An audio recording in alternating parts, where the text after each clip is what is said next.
This is Deep Blue, where we get the true life stories of BYU athletes, coaches, and fans. Here's your host, Jarom Jordan. What's up, Robbie? How you doing, man? I'm doing great. It's great to be here, Jarom. Thanks for having me. Well, I'm excited to be here with you because I lived outside of the state and knew about BYU football, but my first taste with BYU football was a book by Lee Benson called And They Came to Pass. I thought this was the coolest thing I had ever read. And I still do. I love that book. It chronicles all the quarterbacks and kind of the quarterback factory. So you are, I think, are you the last chapter in that? I think it was before Ty, or maybe Ty is in there, but you're in there in that line. Yeah, I think it was before Ty. During the time where my kids were in elementary school, my wife was working at the school. And she said it was probably the most checked out book at Westridge Elementary. So I felt pretty good. I felt pretty good about that too. Clifford the Big Red Dog, and then they came to pass. I think it was 1-2 right there. That's awesome. Okay, so you grow up in Roseville, California. I had some friends live in Roseville, so when I went and visited them, I was like, hey, Robbie Bosco's from this neck of the woods. What was your life like in Roseville? What's your family dynamic like growing up? Boy, I actually loved growing up in Roseville. It was a sports town. They had everything. They had Little League Baseball, where they don't have Little League Baseball here. And they had Ron Chapman and Pop Warner football, which I did not participate in. Maybe we'll get to that in a second. But I loved growing up there. I have 2 older sisters and an older brother. My sisters were kind of into sports, but me and my brother were big time into sports. He was 3 years older than I was. I was fortunate enough growing up that I was on a lot of good football, not a lot of good football teams, a lot of good athletic teams. For instance, talking about Little League Baseball. To go to Williamsport or whatever, it's an all-star team, so you have to make your thing.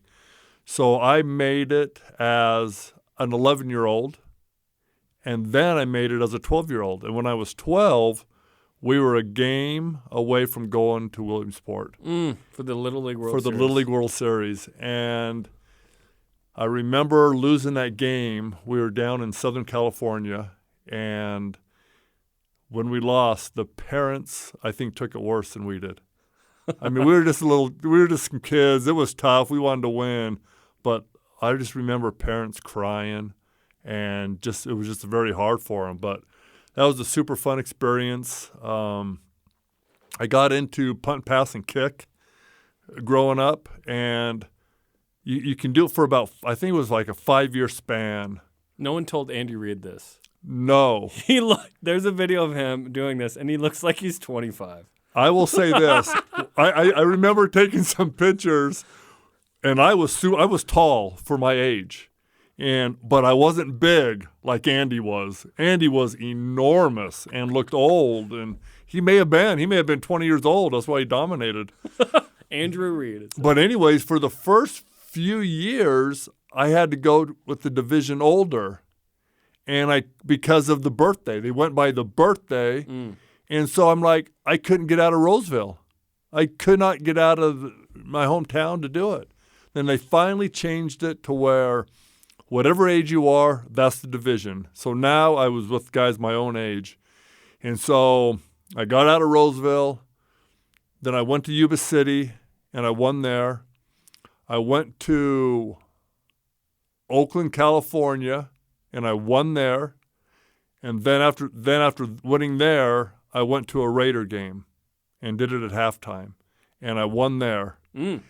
Then, first time on an airplane, maybe for both my mom and dad too, we flew to the Houston Astrodome, and the Steelers were playing Houston.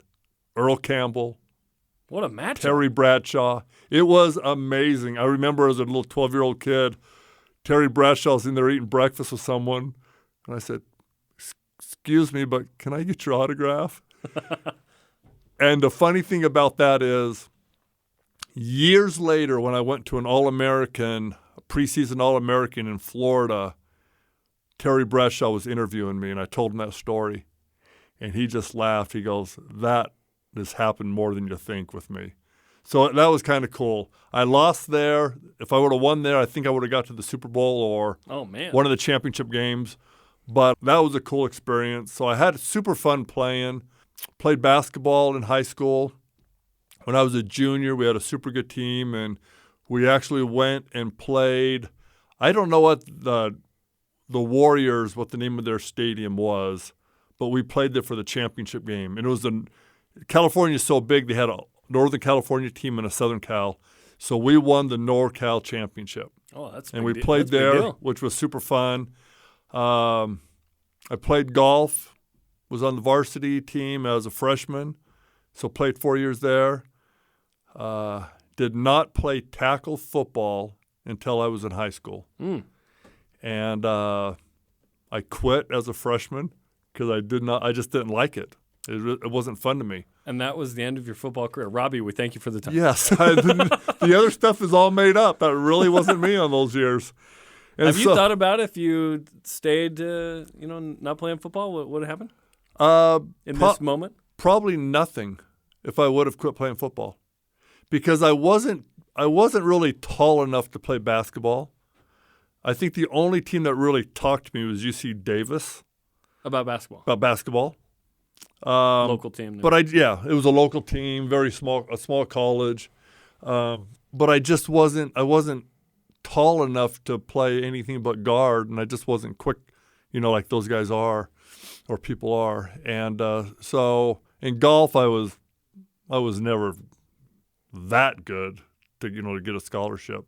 So anyways, I went back out, and like a week later, I said, okay, I'll go back out and play. So 1 week. You took It was about a 1 week. It was like maybe a vacation. I'm like, okay, I don't get hit for 1 week here. But my brother was a senior. He was a starting quarterback on the varsity. And he kind of helped me because I was a little bit nervous. Like I felt like I couldn't learn the plays.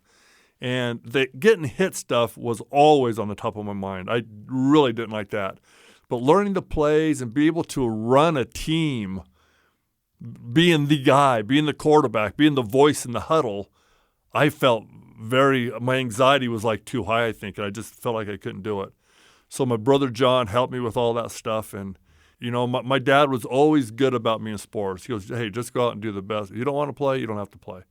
So I always felt like, okay, I'm not getting pressure by anybody but myself and my friends who all wanted me to play. And so I went back out, and I liked it. Played my freshman year, played JV, and they were talking about putting me up to varsity. Panic again. As a freshman or sophomore? As a sophomore. I did, because back then nobody really went up. No one really played as a freshman or sophomore, and I'm like, I don't want to do that. I don't want to go play with guys 2 years older than me. Yeah, I already did that in punt, pack, and kick. Punt, pass, and kick, yeah. Punt, pass, and kick. Why would I want to do that?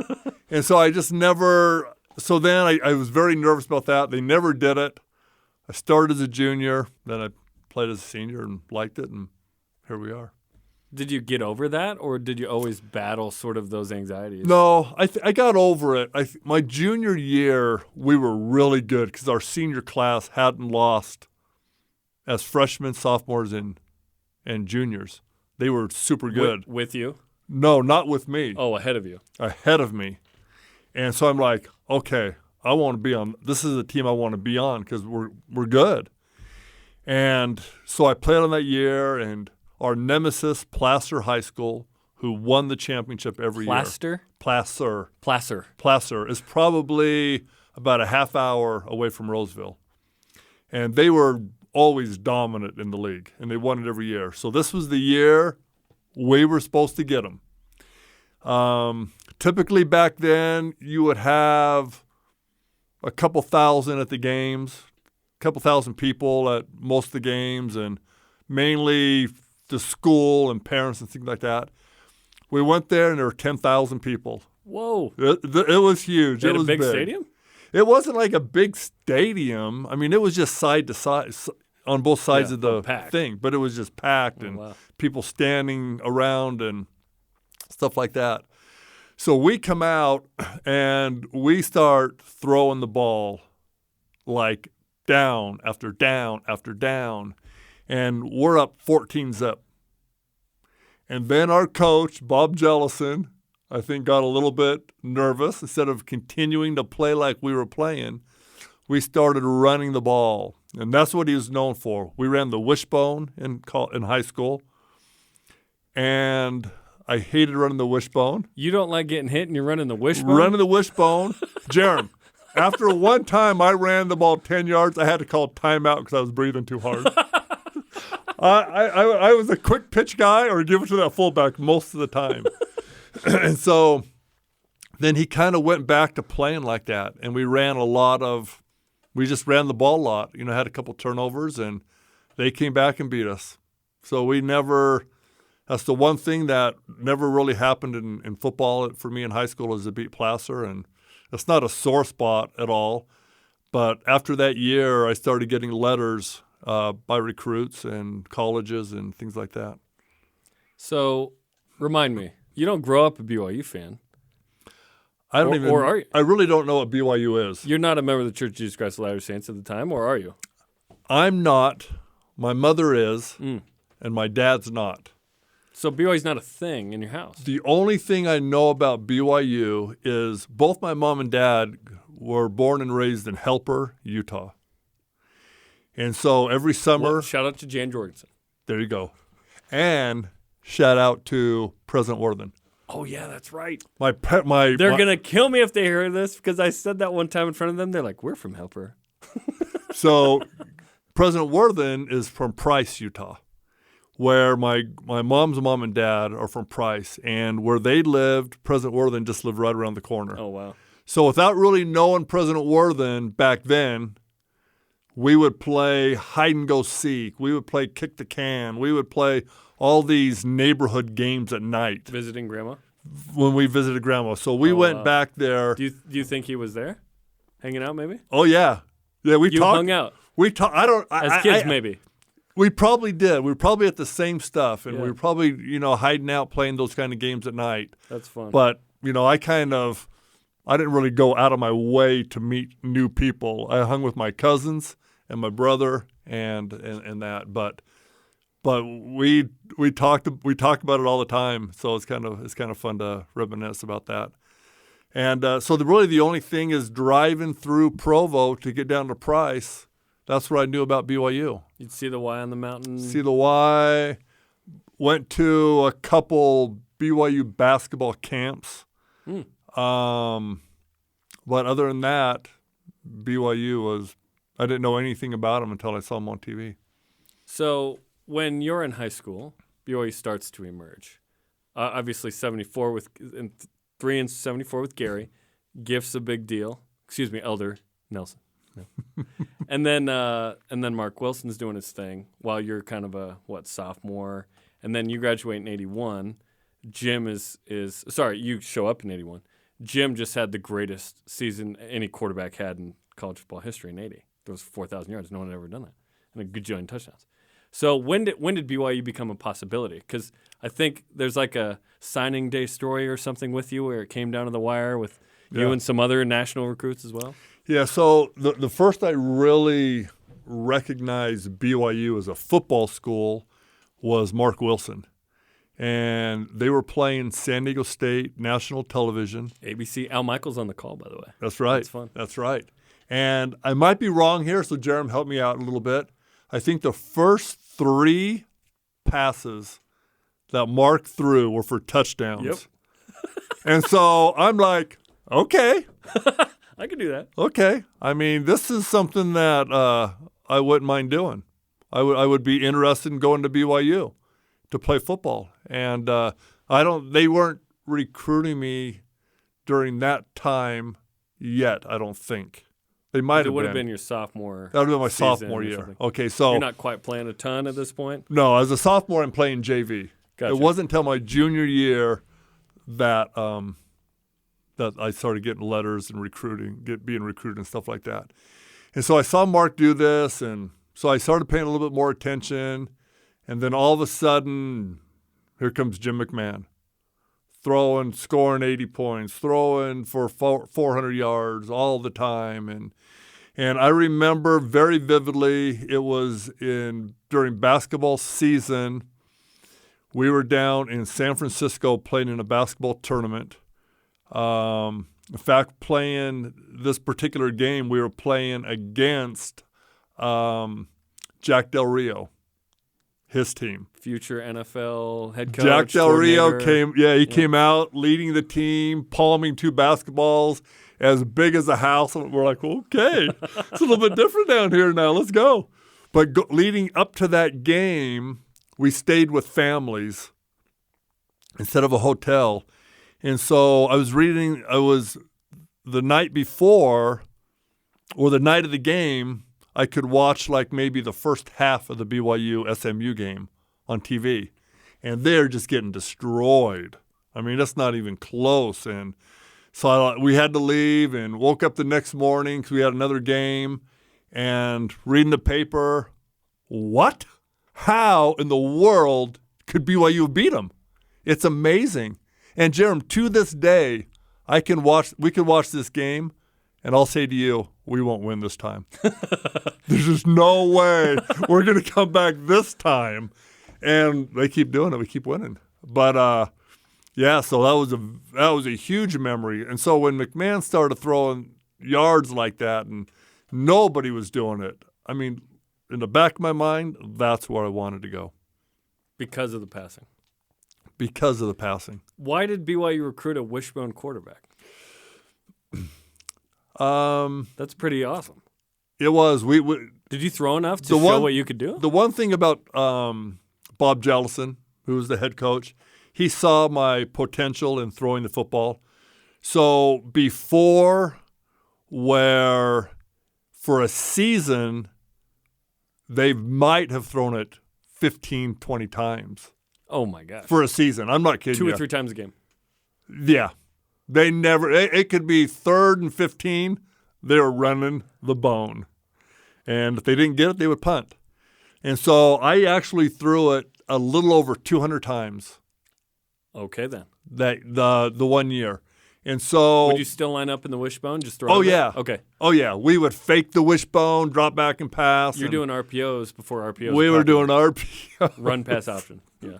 And it was funny because every once in a while when we would watch film, and it was hard to watch film back then. It was actual film. It was actual film. And I'd be like, oh, wow, I could have ran that ball for a lot of yards if I would have read it correctly. But, I didn't do it. But, so I was all Northern Cal first team. And then Sean Salisbury was all Southern Cal first team. Long time ESPN guy and whatnot. Yeah. And going back to your story about a recruiting story, that's who it was. That was who it was with. So you were waiting. Was one of you waiting for the other to sign at a certain spot? Who was in the? Who took second to you besides BYU?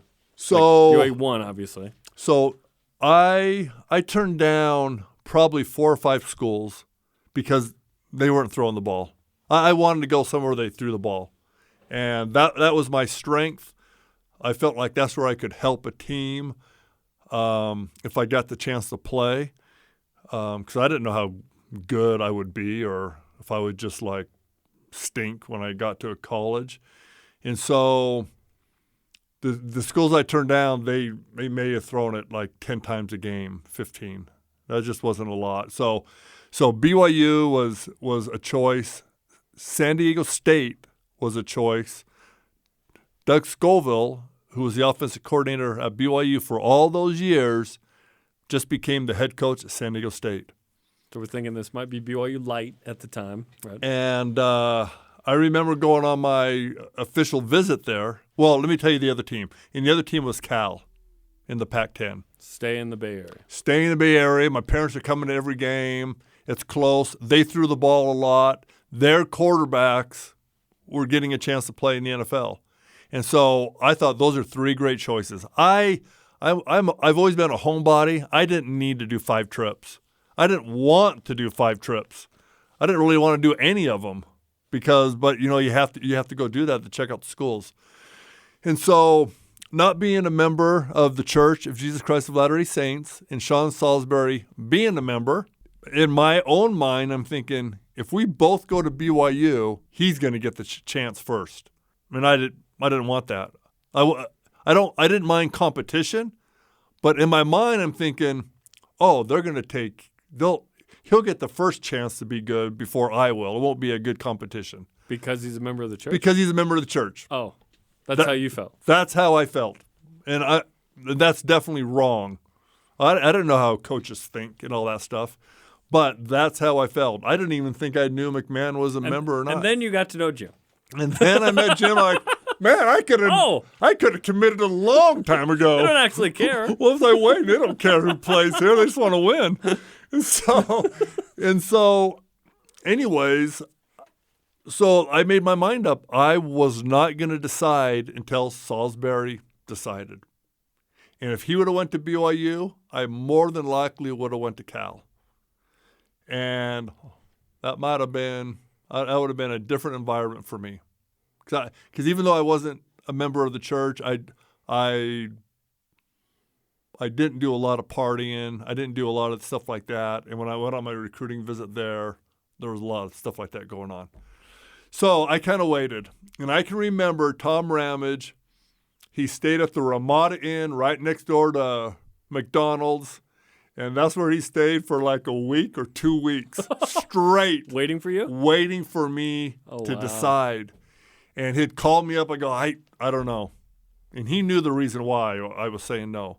I don't know. And he would come. So I remember being in Mr. Pellegrino's math class. And the high schools that are in warm weather are just outside classrooms, glass windows, so you can see what's going on outside and stuff like that. So there's Coach Ramage walking back and forth of the classroom. And Mr. Pellegrino looks at me, I'm like, I don't know why why he's walking around like that, but he's out there.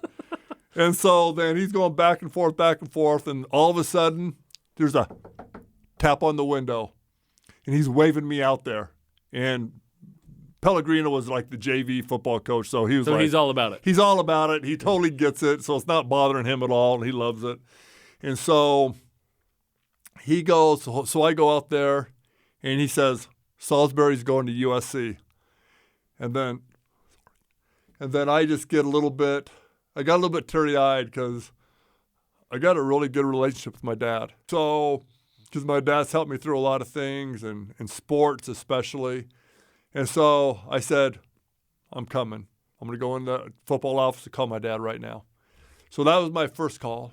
And my dad was a high school counselor at Highlands High School in North Highlands, which is in the Sacramento area, kind of a crazy school to be at during that time in the 70s anyways.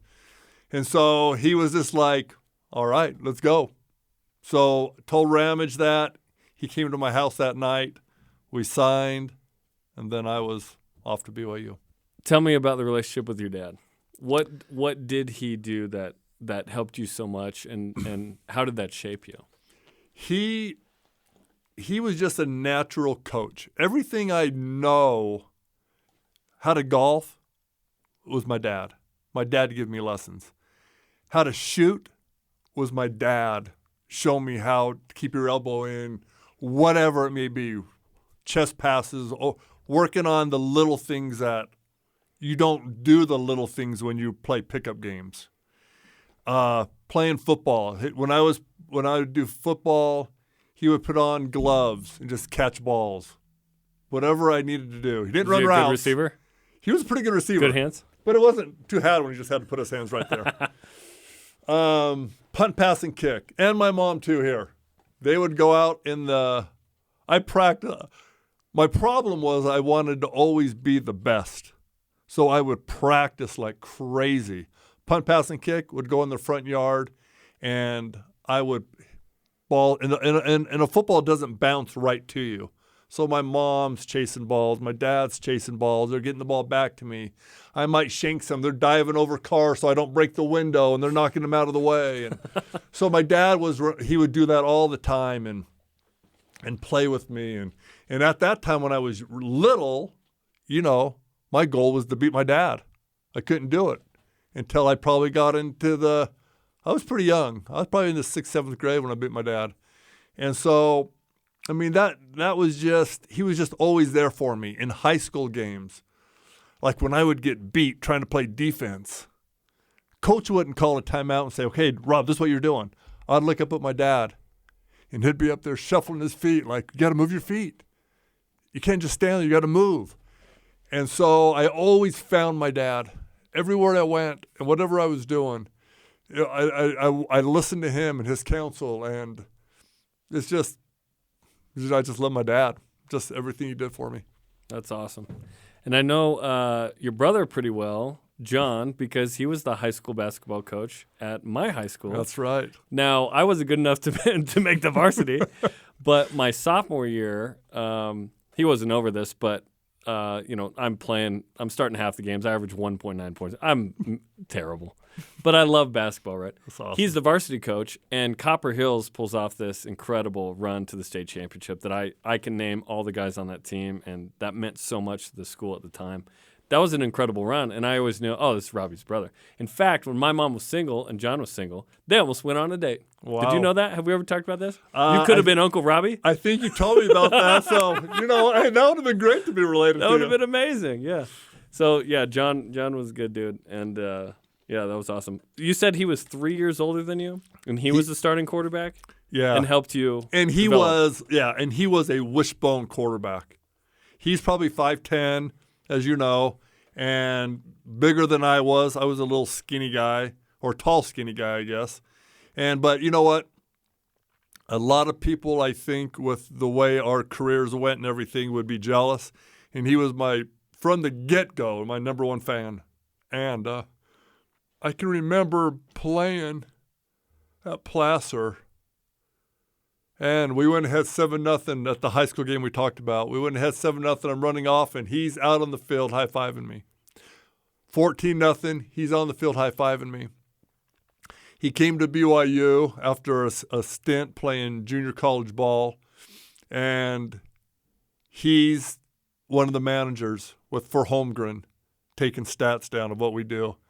He was always there. He didn't care that I was getting this attention, and he wishes that he could have been there. And it's just, he's the best brother. Well, he's my only brother, but one of the best brothers I think anybody could ever have. And as well as anyone, as a teacher and as a coach, everybody loved my brother John. Yep. I don't know anybody fun. that doesn't like that guy. Yep. Everyone just loved him. Yep. I remember how emotional it was after Copper Hills won the state championship, being in the locker room. I'm a sophomore. I'm not dressing or even on the bench, but I'm on the bus going up, and that just meant so much to just feel a part of that. Yeah. It's really special. Copper Hills ends up beating 2 future BYU players in that run, Derek Dawes and Garner Meads. It was awesome. I was there for all those games. It was wild. It was awesome. It was wild, man. In fact, I think it was during that season we had a fundraiser, and I'm sure John talked to you to get some BYU stuff. So they sold some BYU stuff. I bought a Kevin Federick because this is the time it is. Yeah. I don't know if it was game worn. It wasn't dirty enough because Kevin Federick got sacked a lot in the Motor City Bowl. There wasn't enough turf on it. Maybe it was the backup jersey in the Motor City Bowl. I randomly have that and bought that for $35 whole in 98 awesome. or 99. Yeah, about that time. Yep. So I still have that in my closet to this day. It is awesome. And I assumed that you were the one to get John that. When he was when he was coaching at West Jordan, we had just won the national championship, and they did a little fundraiser, and we played the staff at West Jordan in a game, a fundraising. I don't know what you even call it, just in a high school game. So we get in there, we're warming up, and the gym is packed. You couldn't find a place to sit, stand, or walk. It was all the way around. I don't know how many people were in there. And I mean, look, we had Morrell there, Leon White. Oh wow! I mean, we had our team there, and it was pretty awesome. And they had like the cheerleaders were there. They had the band playing. I don't know what they raised or anything like that, but you miss as being in college. You kind of miss some of the high school stuff that went on. So this brought back a lot of great memories of playing in a high school gym and everything. So that's another great memory I've had of my brother. Who had the best basketball game among the football players you played with at BYU? Anybody that could have played? I know a lot of guys probably claim they could. Yeah, I think a lot of guys probably claim they could.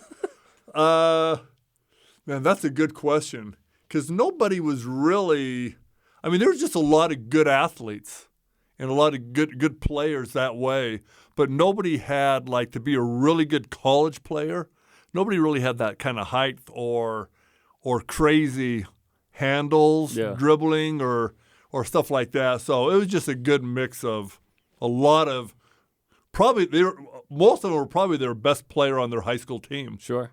At least one, two, or three athletically. Yes. And guys that could jump out of the gym. Kirk Pendleton, for instance. Yes. Kirk Pendleton was Jordan's dad. Yeah. Yep. Was a very, very good basketball player. And I can remember one time we used to play in the Smithfield House pickup games at 12 o'clock every single day. And it was just with the football guys. So this one time, there were basketball guys out there playing. So I'm like, they know who I am now. I'm gonna play with these guys. So I'm talking about Greg Kite, Devin Durant, other guys. I can't even think of the other guys that were in that thing, but just big guys and good players. One of the first times I'm going up for a rebound, and I'm like, oh, no, this is why I didn't play basketball. These guys are enormous, and it's amazing. And I can remember one time on a fast break, for some reason I had the ball in my hand, and Devin Durant's going down, and I just throw it up. Probably not even a great pass, just kind of way up in the air. And he just like floats in the air. Remember how smooth Devin was? Mm-hmm. Floats in the air, kind of does a little arm thing and lays it in. I'm like, no wonder those point guards always look so good because those other dudes are amazing. And that was crazy. But, playing with the football guys, there'd be fights all the time. Kozlowski and his brother would fight almost every single day. And it wasn't just a push. They'd be swinging. I'm like, you guys are ridiculous. And then I remember Wayne Falfua, big offensive lineman, trying to go for a rebound against him. He was so big, you were going in circles. But it was like, that was what was so fun about being at BYU. To some degree, this still happens. It's not with the players per se, but the coaching staff, they're members of the staff for football that love to play pickup. And for years, until the last couple of years, I had played with them, and it was pretty fun to hang out. They're competitive still. I know that. They are. Okay, so there's another quarterback that BYU signs in 81. It's Blaine Fowler. He signs with you. Blaine also tells Joe Pa and Penn State no. He's like this dual threat guy. What's the relationship like with Blaine as you guys come in together? And was there anybody else I'm missing that came in with you? Kyle Morrell was a QB. Kyle Morrell started as a quarterback. Yeah. Oh, okay. Well, he came in as a quarterback and defensive back, and I don't think it took very long to know that dude's going to be an amazing safety. Yeah, All-American. And so I don't even know if he even took a snap, but I know he was. Before you got there, they list who signed, and I can remember Kyle being a quarterback. But that guy was a crazy, tough, emotional, very good safety for us. I think it probably was just me and Blaine. And so when I got there to school, initially when I first got to school, and then I'll get to Blaine's relationship, during two-a-days, they put me and Kaz together as roommates in the dorms. What was that like? I was in the dorms 2 days, and then I moved in with my sister. I didn't tell a coach. I disliked Kaz is more than anybody you could dislike. He just was whatever. And he came in the spring before. graduated from high school early, and I said, no, you didn't graduate. They wanted you out, so they said, leave. You go to BYU. So Cause, already being in spring ball with McMahon and all those guys, so Cause thought he was pretty cool anyways. And so having that on his resume, he thought he was real cool. And so I didn't get along at all with him. He just scared me to death. So I moved in with my sister, didn't tell the coaches. She would just take me down to practice every day. And then I'd either get a ride up to where she lived or she would come and get me. And then I was supposed to be in with Richard Hobbs. We met each other as freshmen. We got along. And then I met Blaine more officially. And we really had a great relationship. And we said we should room together. And so I just told Rich, I go, Rich, I'm going to move in with Blaine instead because, you have two roommates in the dorms. He's a quarterback. I think it'll just be better for both of us because we can just learn from each other and stuff like that. But we had a lot of fun in the dorms together. And we had a great relationship there. We've always had a great relationship. And it was fun being his roommate and getting to know him for all those years. It's been fun to get to know Blaine as someone who just watched BYU growing up, right? And you and everyone associated with it. But Blaine is the most talented person at not just TV. I'm talking singing, piano, dancing, just entertaining. He can MC anything. Like, he is so engaging. And you see it on TV. But I'm telling you, if you just stick a piano there and just let him go, oh, man. It's like an hour later. Dr. Seuss recitation, like, it's crazy. He's one of the most entertaining guys I've ever met in my life. Blaine was so funny because, like, even if I went on a date and I was going to pick up the girl because we were both in the dorms, for some reason, Blaine would be there on a piano singing, making up a song about us kissing or something. I'm like, Blaine, you gotta stop. And, playing the guitar or whatever he could do. But he was. I mean, that's how I met most of the girls in the dorms was because of Blaine. Blaine was way more outgoing than I was. And so the dates that I did go on, I owe Blaine a lot for that probably. That's funny. Okay, you show up at BYU. It's 81. It's about to be McMahon's senior year. Steve Young's in the program. You're coming in the program. Gary Scheide had been there. Gifford had been there. Mark Wilson had been there. This is the next guy in line. What's life like right now, especially with that coaching staff? I mean, you've got NFL guys sitting there, not only as players but assistants. What's life like in 81 as a freshman as you kind of get into this? Well, I mean, during that time, we were like robots. You came in as a freshman and you played JV football. The next year, you redshirted. The next year, you backed up. And the next year, 2 years, you started. That was my mindset. From day one, that was going to be my story. And nobody told me that was going to be my story. But you knew, 84, I got a shot to play. Because based on that 3-year plan? Yep. Interesting. So I played JV ball, and I'm loving watching McMahon. Any chance I could, I would watch him in practice. I would try to I would work super hard on trying to get the offense down, trying to understand, memorizing the plays, where everybody was, not just the receivers, where are the running backs, to try to understand pass protection. Because that is, I mean, if you don't have an amazing understanding of those concepts, you can be good, but you can't be great. There's just no way you can be great unless you fully understand every single principle of what makes every play work and why against what defense and things like that. So I was just trying to learn all I could. And then we played 6 JV football games, and I started those games. And then it was interesting because I heard little whisperings of, there'd always be these old guys up in the stands watching your games. And then word would always get back to me. These people up there saying that you're the best guy that's ever played JV football. You got the best arm that they've ever seen. I'm like, cool. I didn't think like, oh, okay, now I'm set. Because this guy's talking. The original Cougar board. The original Cougar board was live, and they would make sure that you knew what they're talking about you.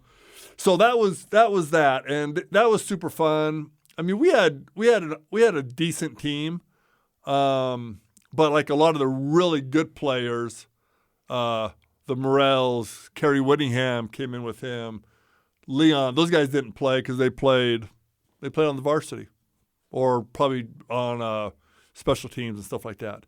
So then 82 came, and redshirting. And then Blaine did not redshirt that year. And so I redshirted. So I'm like, okay, my plans, it's hanging, it's right where I thought it was going to be. Hated that year. 82 was horrible because I was on the practice squad going against our defense, who, now how they wear green jerseys? No, they didn't do that back then. This is not live, but evidently it was live. And I would take cheap shots to the jaw. They'd be like, okay, this next play is a quarterback sneak. So they're all yelling when we get up to the line, watch the sneak, watch the sneak. So I would just like tiptoe back there and kind of get down. And then Fred Whittingham, who was our D coordinator, he'd be screaming at me, run the ball, don't be just sitting back there. Give us a good look. So I'd do it again, and bah, bah, bah, bah, bah, bah. And all these defensive linemen, Brandon Flint, Mike Morgan, we are such good friends now. I can tell the story because we're super good friends. I tell them to their face. Back in 82, I hated you guys. You guys were the meanest people to me. Oh no, we weren't. Yeah, you were. And so it was just horrible. So I could not wait till that year ended. And then 83. It didn't help that the year didn't go well either for the team, right? Where it was 8-4, and it wasn't 11-1. It was, or you didn't care. You're on the practice squad. It's not that I didn't care, but they probably cared. Yeah. And this was the year Junior Filiaga punched the ref. I'm like, I'm going against all these guys who have anger issues, and I'm the quarterback. And then guess who we play later that week? Air Force. I'm back to running the ball. Oh no, the wishbone guy's back. Phew, get that! I'm pitching that baby quick this week. And so at least you knew what you were doing already.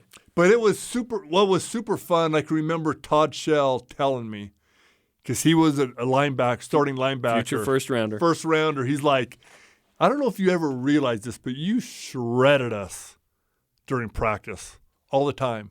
So that gave me some confidence that I don't know if I really had before.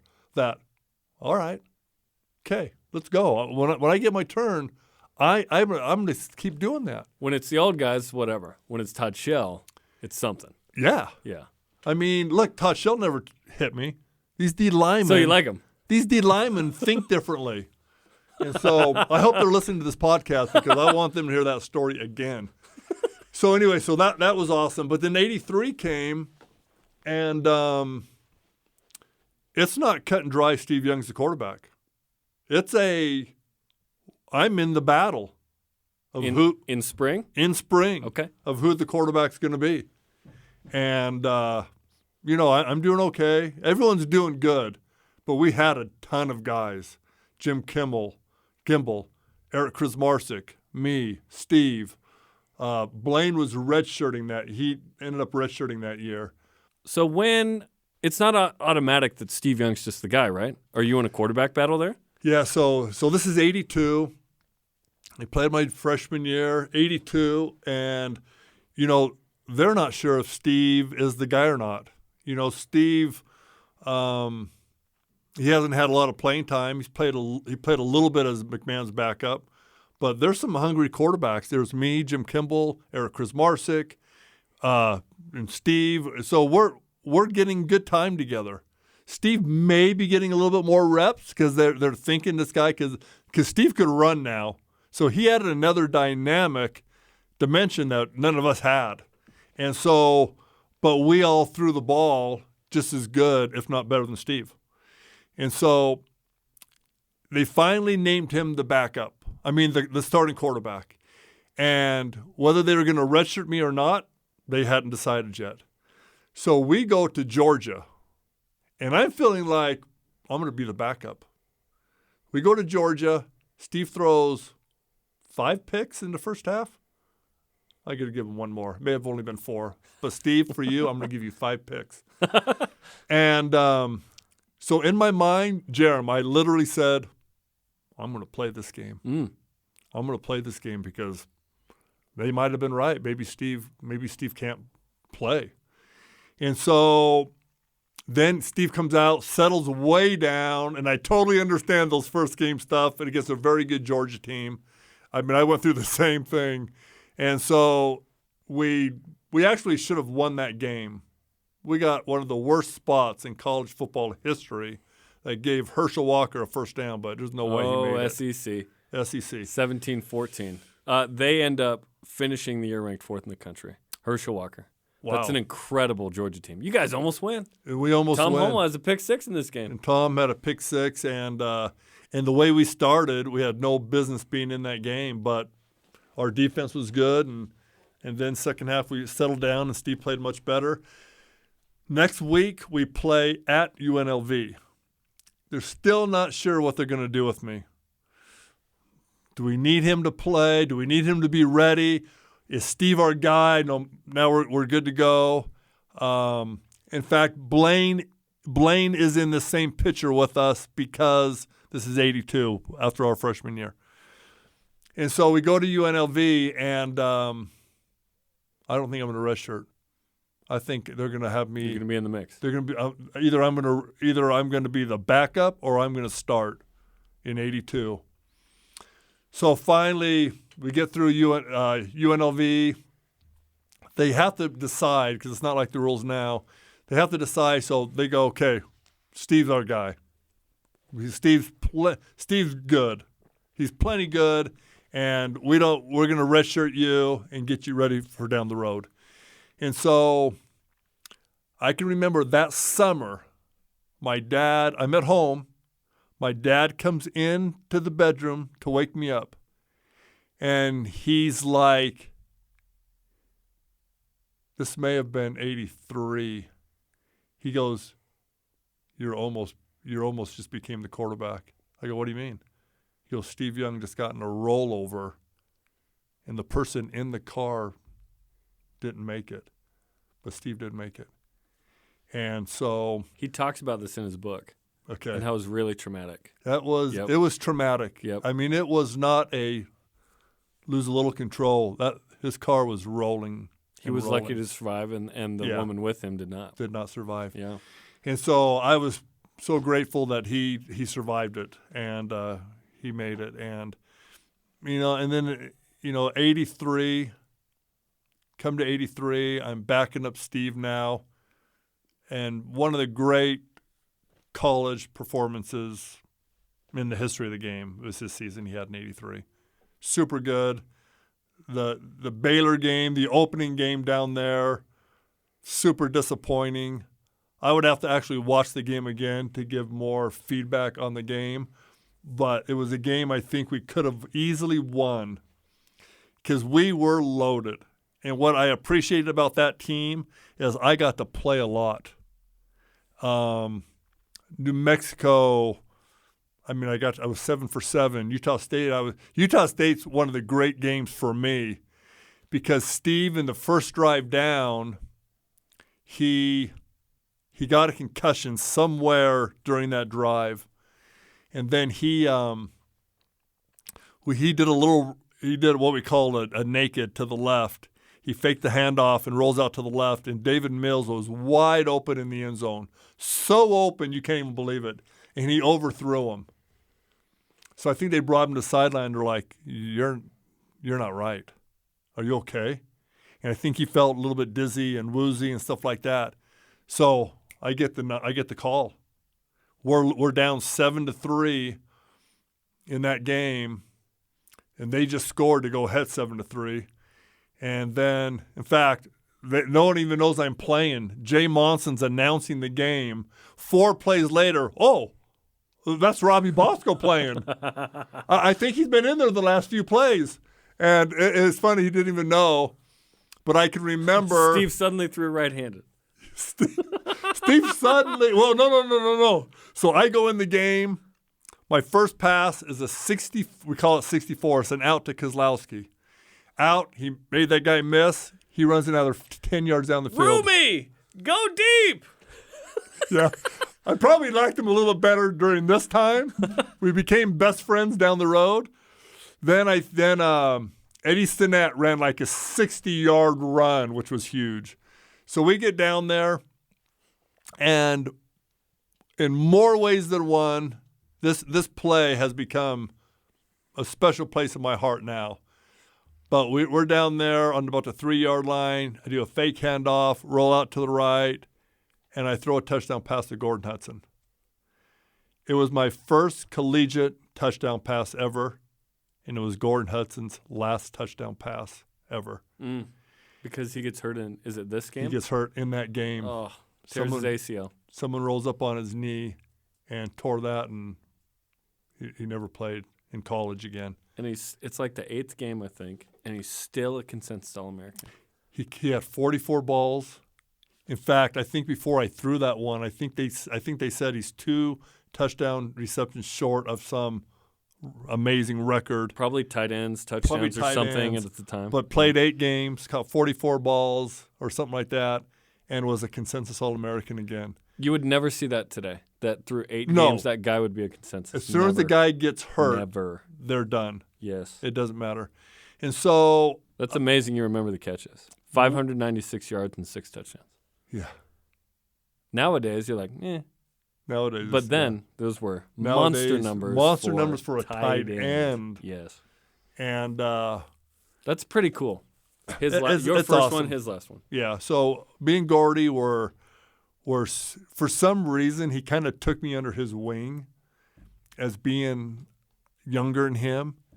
And so it's not like we hung out a ton because he was married, but he always talked. We always would do things, and he'd always put his arm around me, and he would.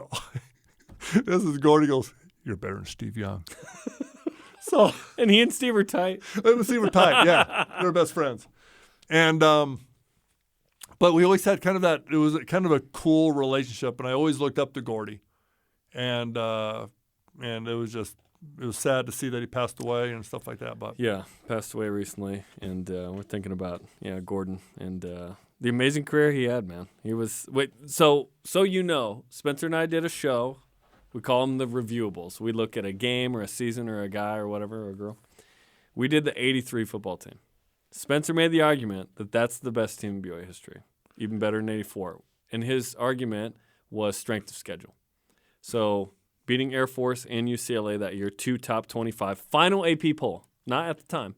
Final AP poll wins were significant. UCLA ends up winning the Rose Bowl, blowing out number 4 Illinois. Air Force is good. That '83 team was incredible. Now, it's interesting because the '84 team obviously has a ton of the dudes from the '83 team. What's your opinion on this, in your super biased opinion, as the quarterback of the '84 team? Well, it was funny because I wanted to get some shots of me and Gordy, so I actually watched that Air Force game when I got in there and played, and our team was loaded. That team was loaded with talent. And as I'm watching it, I'm playing. I'm playing with Gordy. I'm playing with Pendleton. I'm playing with Pendleton leads the country in touchdown catches, by the way. Really? In '83. Wow. 11. I would have never thought that. Mm-hmm. Casey Tiamalu, Eddie Stinnett. I mean, the list goes on. Wayman Hamilton. And so that was a very, very dynamic team that I got to play with. I mean, we're playing against New Mexico. I play the fourth quarter. Usually, and this was like kind of Lavelle's thing, when we were ahead by so much, he shut it down, and you weren't doing anything. I wish they had the way it is now. If you want to get noticed, you got to score a lot of points. But I threw for like 125 yards against New Mexico, 7 for 7, and playing with these guys. So I have nothing against that 83 team. I mean, I got to play because we were beating teams like crazy. I got to play quite a bit. But that team was super good. It was a super good defense. Our team in 84 was amazing. You look at guys that got drafted or guys that got a shot to play in the NFL on the 84 team. You don't see that in Provo, Utah. You may see it at Alabama, LSU, those kind of schools, but you don't see that. And there were, I think, 11 dudes got drafted.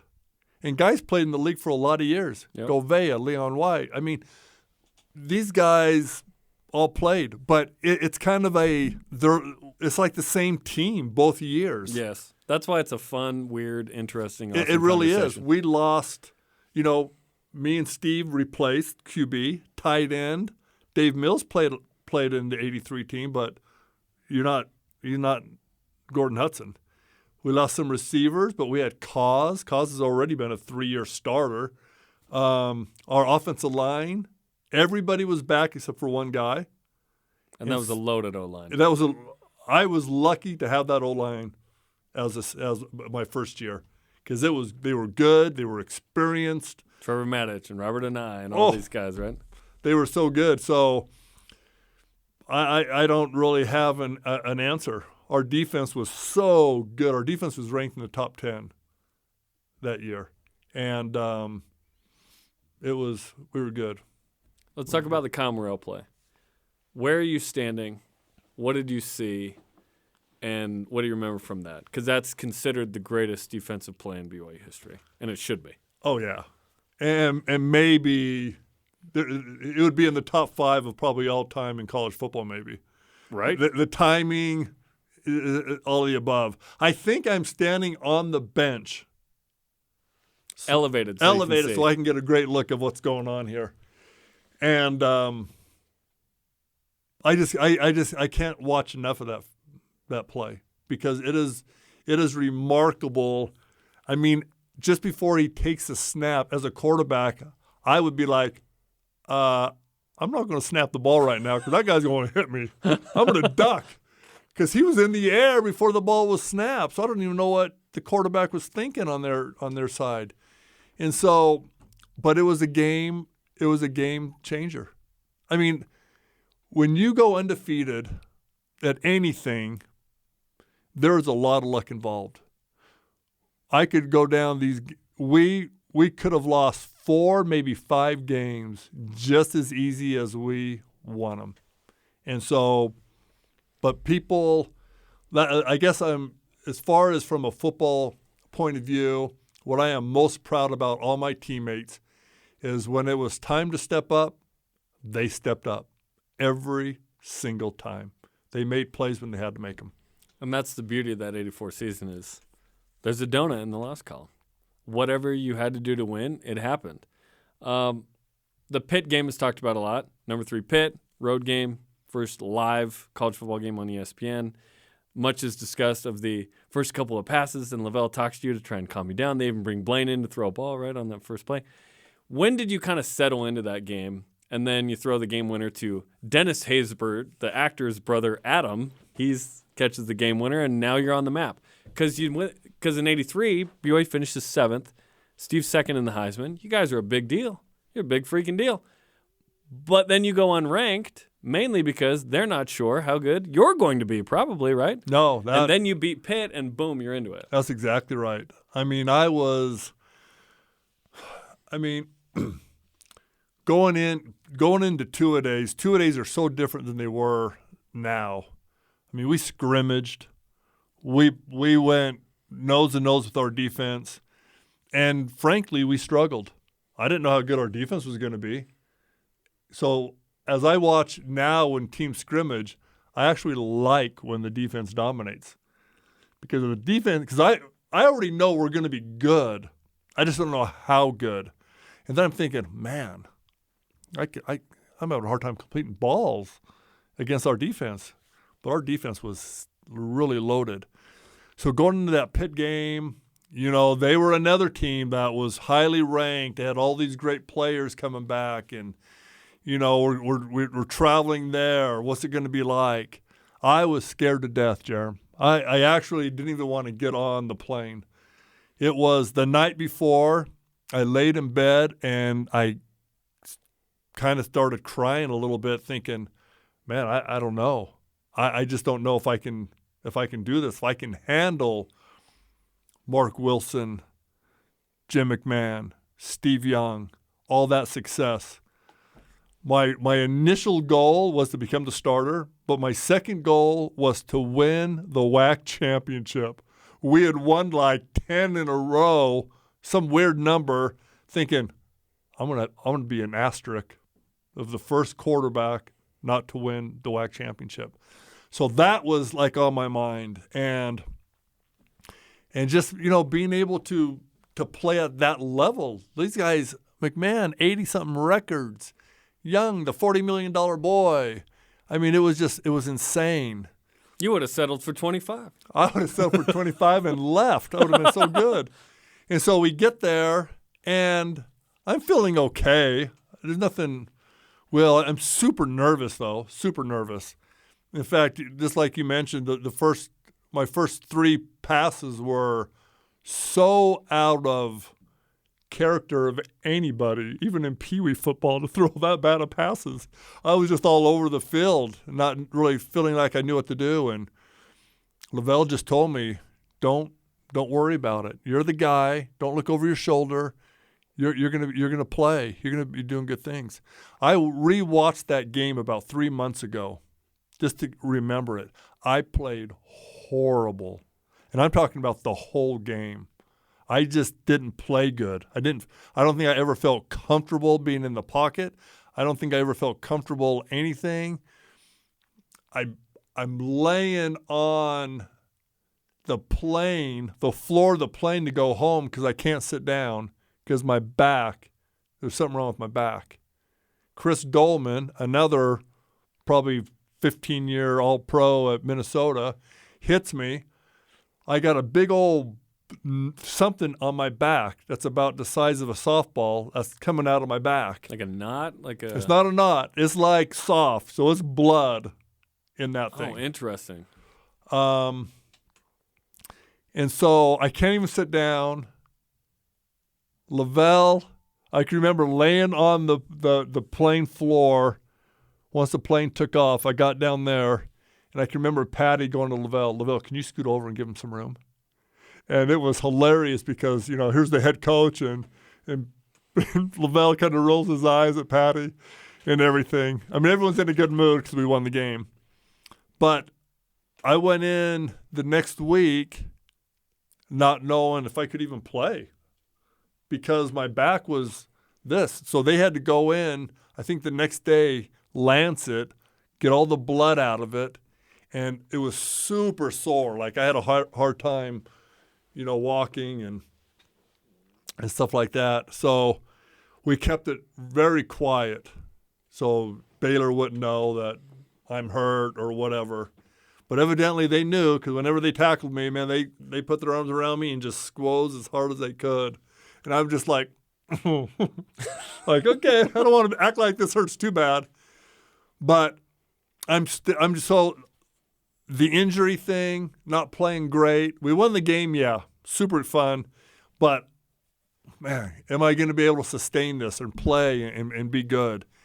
And going to the Baylor game, Baylor, I don't know how good Baylor was. But it's a revenge game from the year before. It's only loss. It's a revenge game. They're coming after us, yada, yada.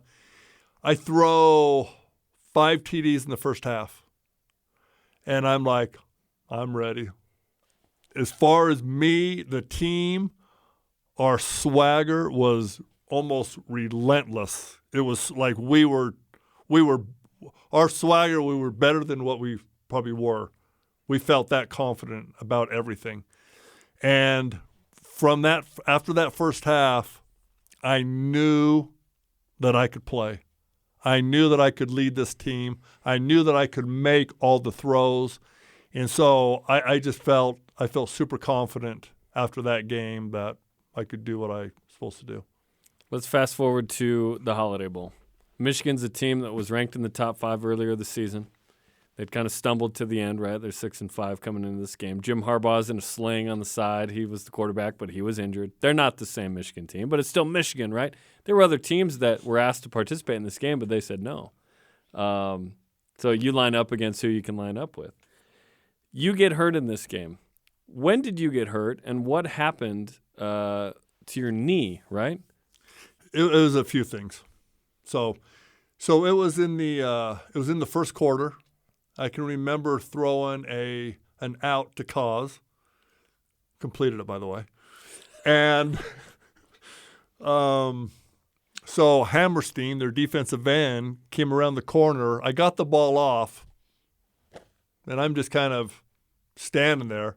I kind of see Cause catching the ball. And he rolls up. He hits me down low late. My cleat gets stuck in the turf, and he keeps rolling and rolling. And so from that, I'm just thinking to myself, the thoughts in my head are like, this game is way too big for me to get hurt. I can't be out of this game. Just get up. Just get up. So I tried to get up, and I couldn't do it. I mean, I could get up, but there was a lot of pain rushing through my leg. And I kind of went back down. So they came out, and they were checking some stuff. So they got me up off. They took me inside. And the final verdict was a high ankle sprain, which is what caused the most pain. And then I had some ligament stuff done in my knee. And so they looked at it, and they said, okay, I think you can be okay. I go, if I go back out and play, because a little bit of my thought, Jarom, was the NFL too. Yeah. Am I going to be able, what's going to happen if I go back out and play? Because maybe you go after this season. That's not out of the realm of possibility. It is out of the realm. Oh, you were convinced you were coming back? No, you couldn't. Oh, you couldn't? I'll get to that story. Okay. So they said, I go, will any more damage, I mean, you can get hurt, but will any more damage happen if I play on this? And they said, no. I go, okay, tape me up as tight as you can, and let's go. You want to take something? I go, no. Aspirin? I go, no. No painkiller even? Nothing. I couldn't. Wow. I didn't. Why not? I never did it. It wasn't even being a member of our church. It was. Aspirin would have been fine. Right? It was I know. It would have been fine. Yeah. But it was my principle of, I don't want to do anything that could possibly hinder. I don't think an aspirin would have done anything, to tell you the truth. Mentally? It just, I just think I don't want to be a little bit woozy out there. Gotcha. Or anything like that. And maybe that's just crazy thinking. It probably is crazy thinking. There's a lot of adrenaline. There's a lot of emotion, stuff going on. So sure. I said, tape it up super tight and let's go. If you've ever been to Jack Murphy Stadium, the old Jack Murphy, you walk down a long tunnel. Get about halfway down there. And there's my dad. I don't even know how he got down there because you got to jump over. I don't know how, to this day, how he got down there, but he saw me. He asked me how I was. I'm going to go play. So he just passed me on the back, and I go down there. And then you walk out of the tunnel, and then, Jeremy, it was like all 60,000 people their eyes were down there, because as soon as I stepped out, a big roar. And so I'm like, adrenaline junkie. I mean, I was like, okay, let's go. You're feeding off that? Oh, that's the only way. People that have been hurt, you can talk to any athletes, and that's what has them survive, is that adrenaline. Play's over. Well, why is he limping? He just got done running. Well, it's just a weird thing to talk about unless you're an athlete and have been through that. So I go to the sideline, and I'm starting to take some drops. And I'm like, I can't do it. I can't plant off this foot. And they come talk to me. I go back on the bench, though, and Marv Roberson cuts off I think he cut off the tape knob and tapes me again. Or I think he just taped on top even tighter. And I'm like, man. So I'm just thinking to myself. So I go up to Coach Holmgren, who's doing the plays. He goes, so I'm right next to him, and he goes, okay, I'm ready. He goes, you can't play. He goes, yeah, I'm going. So I just ran out there. I waved Blaine and everything out, and we've never done the shotgun formation before. And so we had to incorporate it during the game on the spot. And so obviously these guys are going to they're going to blitz. They're going to come a little bit more now. First play, let's see, was it the first play or second? First play of the game, I think it was the first or second. They got through, bam, they hit me as I throw. I got in the huddle, I go, boys, talking to my O-line, we got to go. Let's go. Do whatever it takes. Don't let these guys in here. And our guys, man, they were lit. They were ready to go. They saw me coming back, and these are my feelings at least. And next play, we're in shotgun. I can see him blitzing, so I call an audible to a hot read with Kelly Smith. And as I'm calling it, he snaps it, hits me right in the midsection. Luckily, it was snapped right there. If it was anywhere else, I probably wouldn't have gotten it. So and then you can't chase it down. I probably wouldn't have been able to chase it down. So I got it, and as I got it and got my grip on it, I had to throw it that fast because they were coming. And so I think they never got to me on a blitz because we had too many adjustments that they just couldn't get to me. I got rid of the ball way too quick. So they were a little more careful as we got going in there. And then as we got going, we're playing really good. I'm doing okay as I drop. I almost got a hop on my foot. Like I'm planted, hop, now be ready to throw it. And we turned the ball over a lot in that game. Our defense, like I said earlier, was incredible, and we made plays when we had to make them. So it was awesome. Were you trying to throw the ball out of the end zone to Kaz on that incredible catch, or just where he could get it? Well, as I'm rolling out, I tried to throw it at Pye, where he gets it or nothing. But the ball, I wanted to throw more zip on it, but when I threw it, I'm kind of at an odd angle. So the ball, instead of rotating like a quarterback throws a spiral, it had to rotate the other way with the football. So it fluttered a lot. It fluttered a lot more than I wanted to, and he made an amazing catch. It almost as if he jumped, and then he almost got lifted up a little bit higher somehow to make the grab. It was truly an awesome catch at that time. And then the touchdown to Kelly Smith. What do you remember from that one? So we're just going down. I mean, we turned the ball over late. And it's a one-score game. You're nervous. It's a one-score game, and it's a is it tied now? I think it's I time think you it's take the lead. tied. Yeah. And National championship on the line. And man. so we're kind of going down to kick a field goal. A tie is not going to do anything. A tie, you're going to be like the 80 team, 81 team, and 83 team, and the 79 team. You're going to be bunched into those guys. That's not what I was thinking. And if you don't win, you probably don't win the national championship. If you tie, if we tie, it's like losing. You needed to win. A tie is like losing. There's no extra, no sudden death, no anything. And so as we're kind of picking them apart to get down in field goal range, I'm like, no.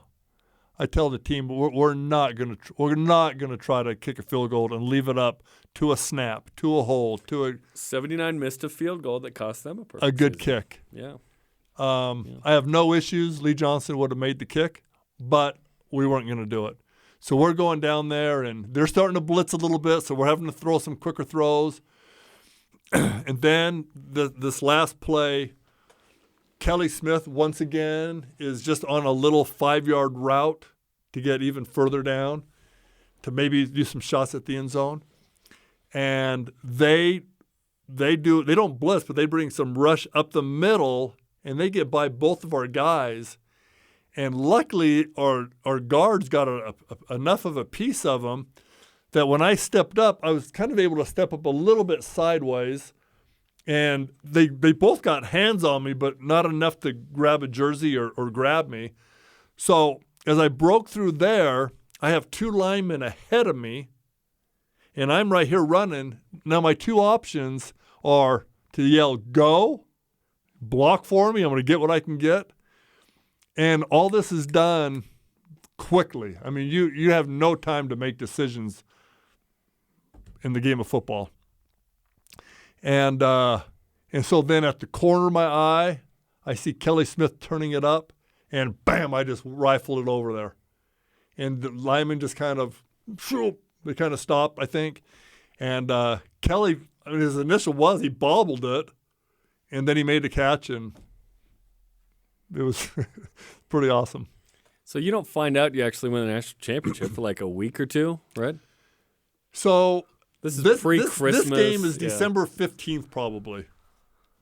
You have January 1st bowls. We all go home. I'm at home. I don't have any teammates with me. I'm at home, and my parents woke me up. You're number 1. You guys won it. And that was it. And then the phone, our dial phone, went off the hook, and reporters from Utah, everybody was calling to get our thoughts and everything. And so as a team, we weren't even together. Which is kind of a bummer. It's a major bummer. Yeah. I mean, this is Did you have like a celebration when you got back to school? It was awesome. Okay. I mean, we had a dinner with the First Presidency and Quorum of the 12 Apostles.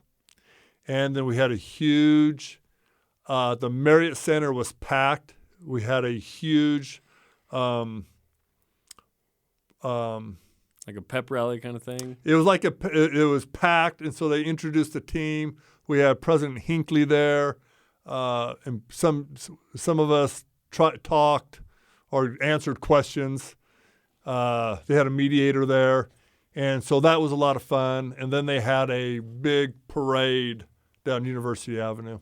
So it all turned out great, but that initial thing of you're national champions, everyone got to do it with their families, which I guess would be cool too. Now you get to work with Lee Johnson and Chad Lewis. What's that like? And Lee's been on the program. Yes. Yes. And so is Chad. So I've got the triumvirate. Nice. I mean, it is, it's super fun. We raise a lot of money doing things together. We have a lot of fun together. It's a great job for 3 former players that excelled. It makes the job way easier for me because people just want to talk about 84. And so the conversations, you can go right into talking.